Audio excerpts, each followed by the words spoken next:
Bit along that line when I was writing this book, because I do bring up a couple lines about the president and about election. When the election was going on when I was writing it, and the entities, because Jason and his pals kind of in the first book, they kind of upend this, you know, help take down the president. Got to give that part of the story away to make this next phrase make any sense at all. So, so the entities kind of are trying to get a friendly back into the White House.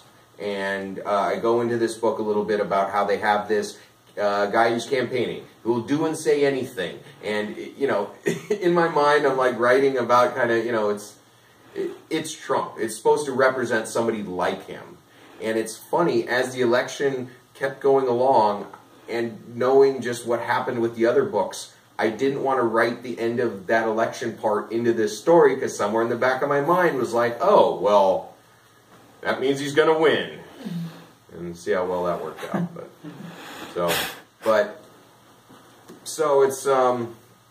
it's good. I just, you know, it's conversations, you know, and that's the biggest thing, you know, just people talking back and forth.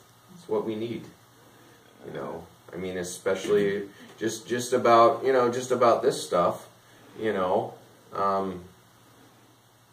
You know, it's something that's easy but not, I guess.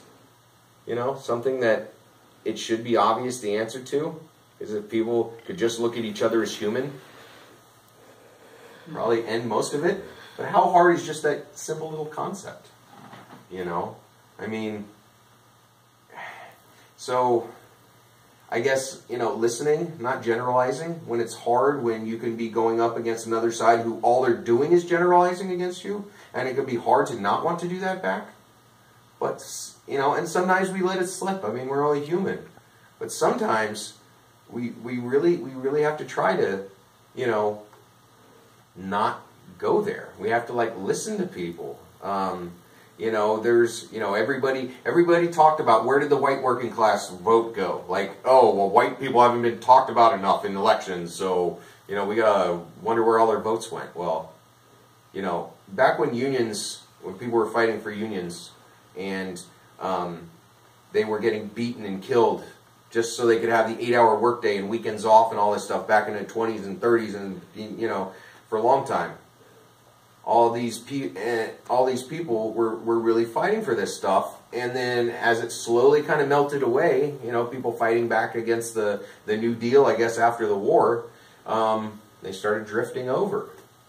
And, you know, to me, it almost goes back to that original line from when Obama was, I don't know if it was when he was running or if it was when he was in office, but when he was about the clinging to their guns and their religion.